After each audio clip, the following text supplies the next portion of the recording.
Okay. Hello, everyone. So tonight's session of the Food History Seminar involves a paper from Carina Mansey, as well as being a regular attendee of the seminar series. Carina is a doctoral candidate at City University of London. She's recently submitted her PhD.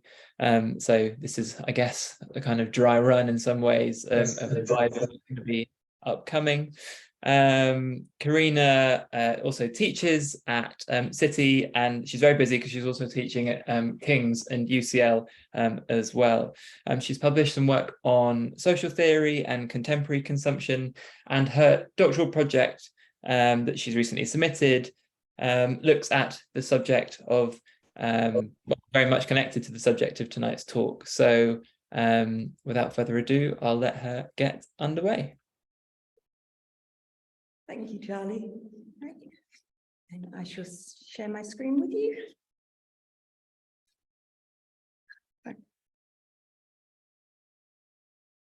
Brilliant. Thank you again, Charlie, and thank you to the IHR for the opportunity for me to share my work with you today. So I've sorted out the Zoom. And also, thank you to those in the audience for attending and taking the time to listen to this presentation. As Charlie said, I'm Carina, and I'm going to caveat that I am neurodiverse, and therefore there might be the occasion when I do stumble over my words, but if that does happen, please do just bear with me. I'm also not too brilliant at multitasking, so I might not be able to read any comments in the chat box while presenting.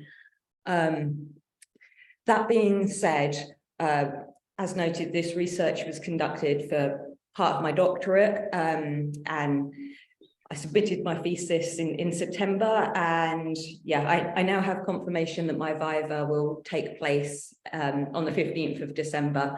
Hence, I really do welcome any questions, comments, or feedback on tonight's talk. Although because this work is based on my thesis, I did struggle to condense it down. So I'm going to show quite a lot of quotes on my slides that I'm simply not going to be able to read out. And apologies in advance for not doing so. So to just provide an outline of the presentation, for purposes of this talk, I'm not going to be discussing the theory that I utilised in the thesis. I took a relational sociological approach and drew largely on the ideas of Bourdieu and Norbert Elias. However, I'm happy to discuss that further in the Q&A. I will, however, touch on some of the sources that I used before talking about the changes that were taking place in the Victorian era in regard to consumption. Following on from this, I'm going to be firstly considering both English and French food, and then the chefs who prepared it in the English capital of London. Then I'm going to move on to discuss waiting staff and their stigmatization and stereotypes. And I'll conclude this talk by addressing the segregationist attitudes that were induced by said stigmas and stereotypes born in London in the Victorian era, and the way these were reinforced and challenged by those working in the restaurants in both the late Victorian and Edwardian eras. So to begin, I'm going to say a little bit about my data sources. So, press content. The rise of the independent publishing industry paralleled the rise of the luxury hotels in Victorian England, and therefore more was being published on the topic of restaurant dining. However, due to my lack of expertise in literary studies, fiction from the period of interest was rejected as a data source in favour of non-fiction press content. I therefore predominantly used data extracted from newspapers and trade press journals. Interestingly, I found that not a lot of material had been published on the utilisation of trade press material, but it was really such a valuable resource when conducting this research.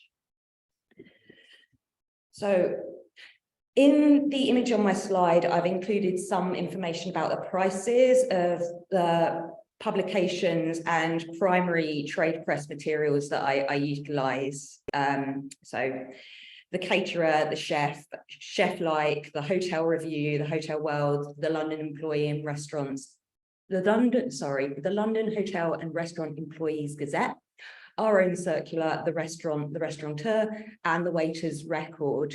These were all super useful. I have also condensed the titles down a bit, but if anybody would like the titles of these publications in full, happy to send across. So, yeah, the rise of the independent press. So the press industry was radically altered in the Victorian era due to the repeal of the taxes on knowledge, which allowed for the expansion of an unregulated market and more freedom in terms of copy creation. Technological innovations such as railways, printing press developments, and the electric telegraph also led to faster news dissemination and publication. And professionalism really popularized trade press periodicals, which like the newspaper press, were also experimenting with new journalistic styles, reporting techniques. And I also think it's important to caveat that this press was really not neutral, and it was often published anonymously. And I personally think that only served to aid with locating broad social attitudes and conditions of the period. Although I should note that the consideration of such media meant that some voices were unintentionally excluded from this thesis. The independent press was not a lower class establishment, and written English language abilities may have hindered non-natives from contributing to press publications, nor was it all that common for women to work in the press. Some did, but it wasn't particularly common, and readers of this material were presumed to be male, as was evidenced by authors' gendered language, for example, addressing the readership as gentlemen. Nonetheless, it was expanded upon that women did work in the luxury hotels in the period, even if they did not do so as waiting staffs in the dining rooms or as chefs in the kitchen. Lastly, it should be acknowledged that this work had a European focus, even though European colonialism and imperialism did have an impact on food consumption in London. It's simply just well beyond the scope of this thesis to examine cross-cultural interdependencies on such a broad scale. Yeah. My thesis takes up the idea of Rebecca Spang and agrees that French restaurant culture was quite unique, and the English were exposed to it as a result of Paris's occupation and following Napoleon's exile via tourism. The associations with travel and consumption really sought to class this culture and attributed a luxury status to it. The appeal of this new form of dining would eventually lead to the export of restaurants and also those who worked in them, albeit the establishment of restaurants in the English capital were not rapid and was facilitated by a relatively stable political environment alongside industrial infrastructural developments, technological innovations, and a new emphasis on entertainment and leisure. Okay. When these new restaurants did arrive in London, it was the younger generations that held a preference for this new fashionable French cuisine. And these were also the members, these were also a generation that watched the face of London significantly change. Yeah, it was this preference for French food. With this preference for French food came a critique of English fare, which often got described as simple and plain. Samples of such food: joints of meat, seasonal veg, gravy, fruit pies, either boiled or baked, and they were mocked in the literature. Charles Dickens Jr., for example, in Dickens' Dictionary of London, published in 1879, wrote of a longing for culinary Frenchification and, I quote, something better than a cut off the joint or a chop or steak. While admitting that so much had been done in 20 years to improve dining in London, he declared it was probably trite that even now it is impossible to dine in public in London as well as it is in Paris. In the publication, he also expressed a hope for a day that he and others like him that were still respectively young would get to dine the way that they could in Paris. The later years of the 19th century saw culinary innovation take place on a large scale.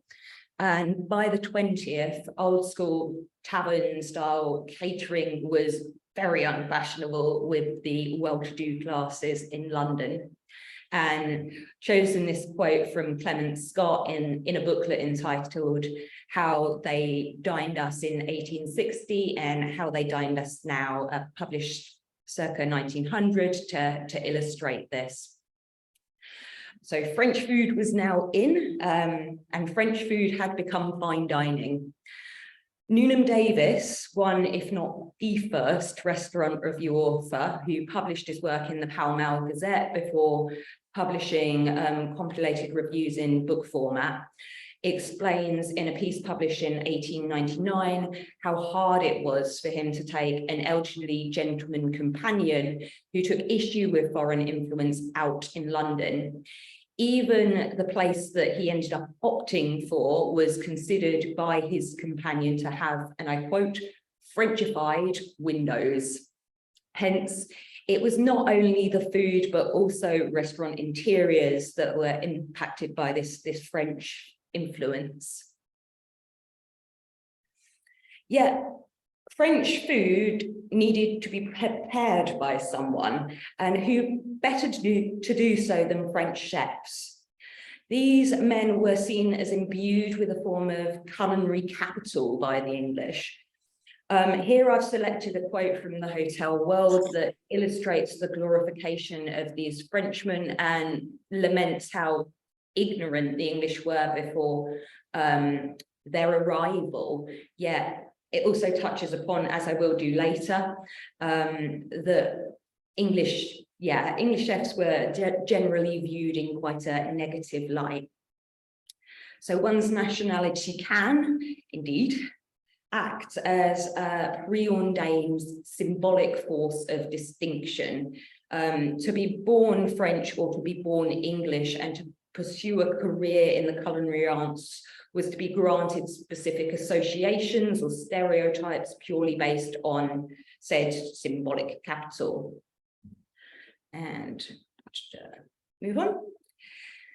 So as an untitled article published in the Hotel World in February 1883 highlighted, French chefs were highly prized in the capital. I quote, "There is not, we verily believe, a single London hotel of any present pretensions whatsoever that does not possess its accomplished and esteemed French chef." If one were to eat French food, it was fitting that a Frenchman were to prepare it. However, there is, as the author of the article agrees, nothing that should make a Frenchman any better at cooking French food than the next person. But the article concludes that they just simply were. In another article, on the Paris Cookery Exhibition, published in December 1896 in the Chef, the Paris correspondent of the Daily Telegraph is cited. In the article, the correspondent expressed the same sentiment regarding French chefs' culinary superiority. I quote, "People who may still entertain a doubt as to whether cookery should command a recognized position among the refined arts should visit Paris. Our French friends have long held the foremost place in this particular line." So the English believed that the French were superior cooks, yet along with this positive, if still a little bit racist stereotype, came some more problematic ones. So some rather symbolically violent articles appear that paint the French chef as, and I quote, Lotharios, deemed as trying to seduce English women. In one, it's reported that chef tried to woo a stockbroker's daughter, and this apparently really did not end well for the chef. Yet this association with lust and passion and love arguably was something that was seen to be culturally stereotyped characteristic that English people believe the French chefs also transferred to their work. The stereotype of the French chef also got used as a form of humorable cliche, a caricature of a French chef performing at the World's Fair, for example, flipping omelettes on a tightrope. And the cliche of the passionate French chef is, I should note, something certainly not left to the realms of history. Consider, for example, the character of Chef Louis in The Little Mermaid, Disney's The Little Mermaid, and the anonymous French chef depicted on the slide that appears in The Simpsons on a few occasions. And he can be seen, ironically, also making omelettes in one episode. And yeah, both these fictional chefs get depicted as passionate about their work, but in an unhealthily intense manner. And these cliches, while supposedly harmless, can certainly be read as a form of othering.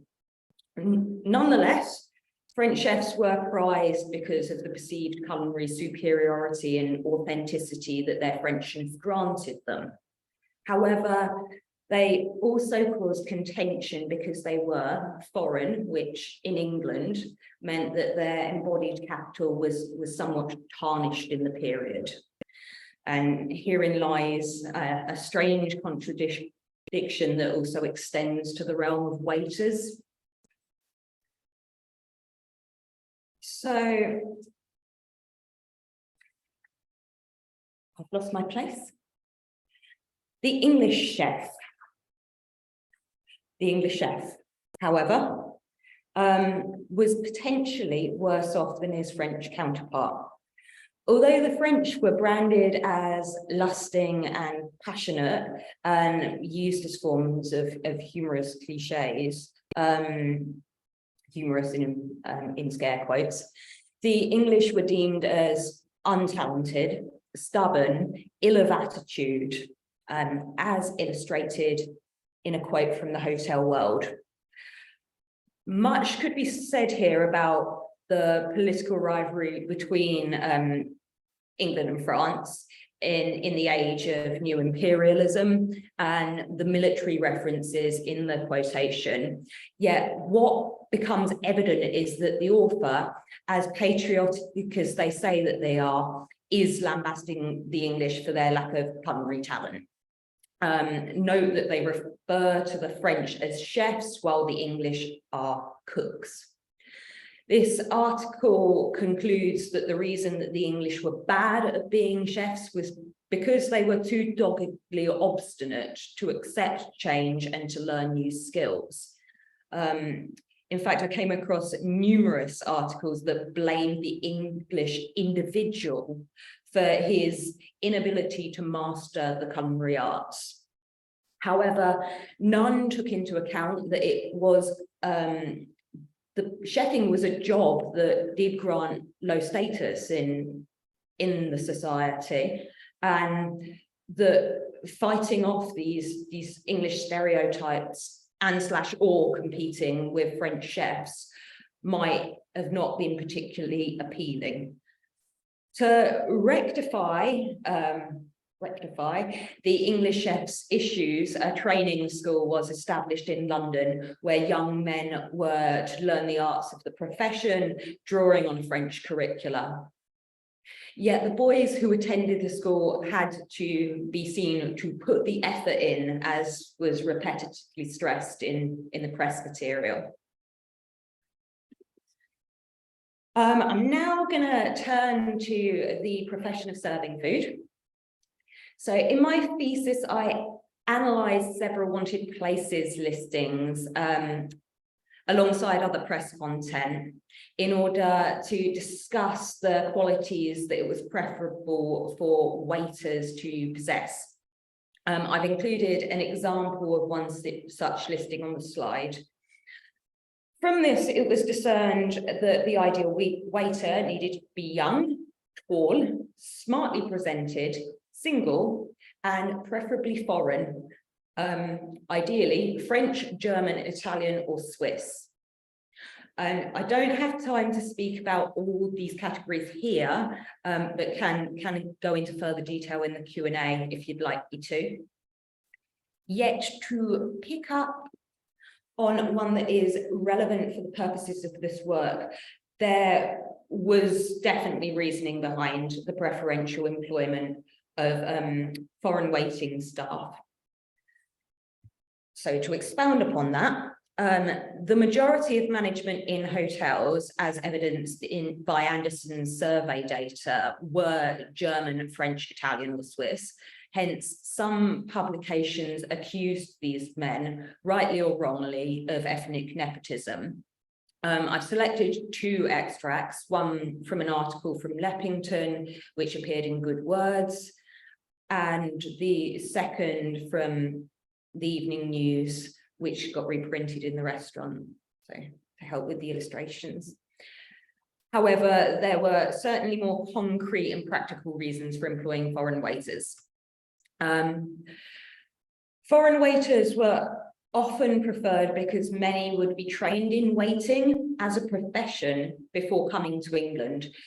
Brits, however, did not train to become waiters until the British Waiters Society and its affiliated School of Instruction was established in 1909. The restaurant, in an article entitled Foreign Waiters in London, published in August 1909, referenced a German writing for the Daily Mail, who is said to have stated, "The German waiter is forced by laws of his union to serve, I believe, an apprenticeship of 3 years.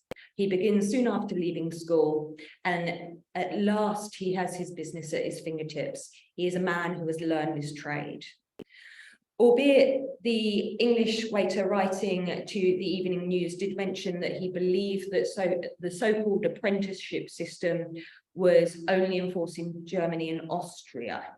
And yeah, the restaurant, however, in their July 1912 edition, claimed that waiters undertake a 7-year apprenticeship.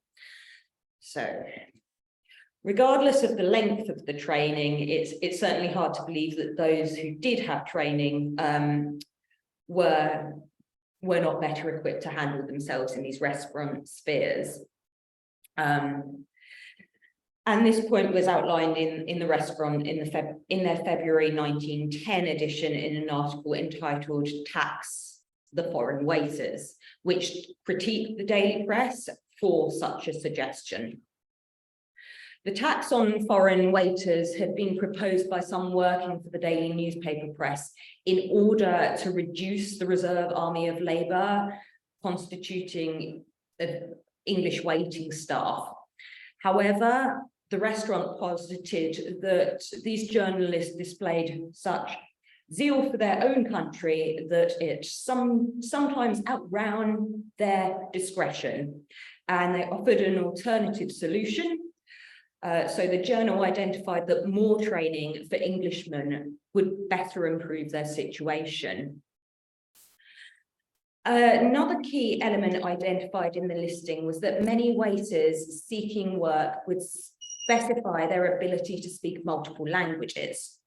As Leppington wrote, I quote, "The foreigner speaks 2 or 3 languages to the Englishman's 1.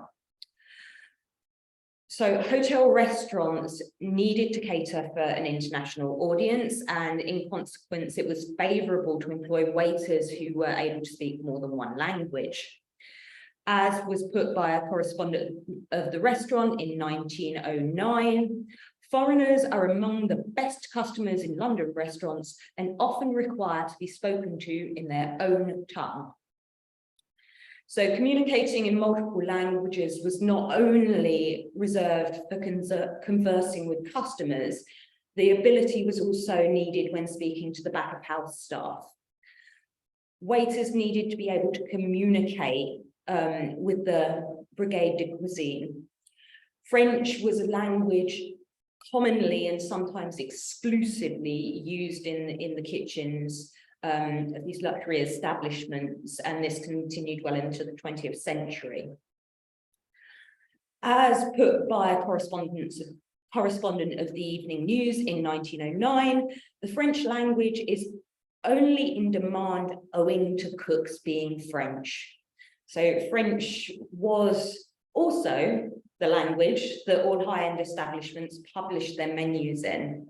So to communicate with clients, chefs, and reading and pronouncing menus all meant that waiting staff needed to possess French as a linguistic form of cultural capital in order to undertake their work at a professional level. I apologise about the lights.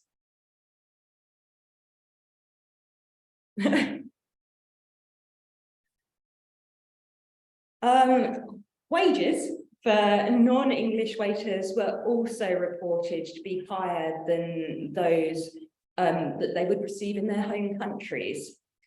Hence, Sales 2008 own trade press analysis has, 2018, has indicated that in 1885, there were approximately 7,000 German waiters in London, as well as 4,500 other foreign waiting staff, of which the Swiss were considered the 2nd largest European grouping, and that by 1891, 2,000 Italians were employed in the capital as chefs or waiters. In light of the census records,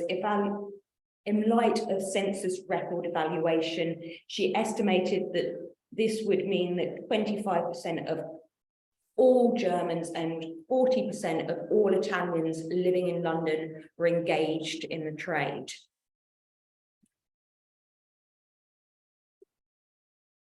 In contrast, Englishmen were seldom seen as having the linguistic abilities or the training required to serve in these luxury establishments.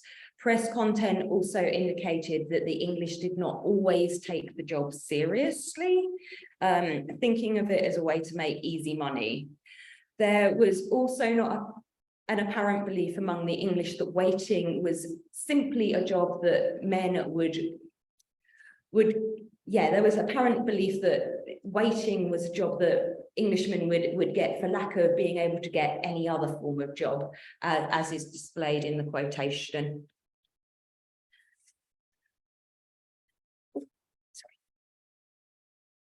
Apparently they were also of the wrong class to handle themselves in these luxury spaces. As noted by a correspondent for the restaurant, the class of Englishmen who could speak French were not the class of men who saw waiting as a fitting career choice. I quote, "This calls for linguistic attainments which are rarely, if ever, found among Englishmen of the social grade from which waiters are drawn." Hence, those working class Englishmen that did seek to take up waiting positions were linguistically ill-equipped, And so much like the aforementioned cookery school, which offered French classes to its students, the British Waiters Society and School of Instruction, when it was founded to aid the English waiters, the school then ended up offering courses of instruction that also included foreign languages. So,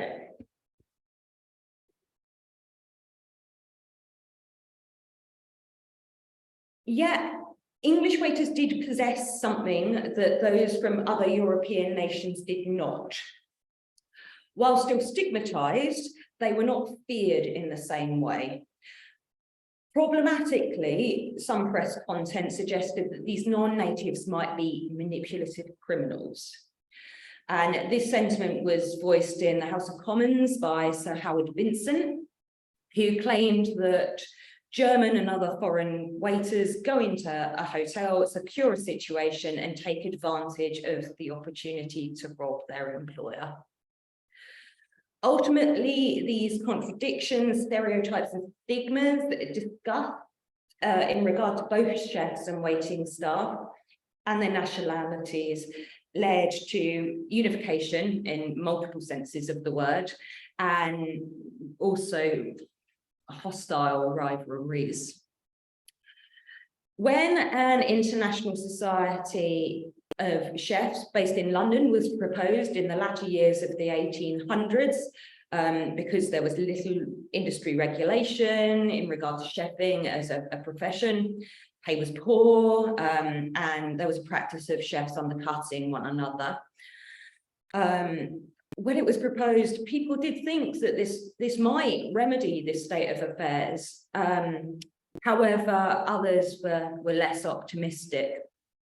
National tensions were a key reason why one self-confessed pessimist, who used the pseudonym Looker-On, I should have changed slides, wrote to the chef to express doubt that such a union would ever work. And it would appear that this looker-on had misplaced their pessimism, because in 1900, the International Chef Society was formed, had its central offices in London, but also had branches in other British locations. Chef-like was its official organ, and that started being published in 1908 to help promote its growth. Albeit research into this society and Chef-like did hit a dead end. I couldn't find any further editions of Chef-like or references to the specific union.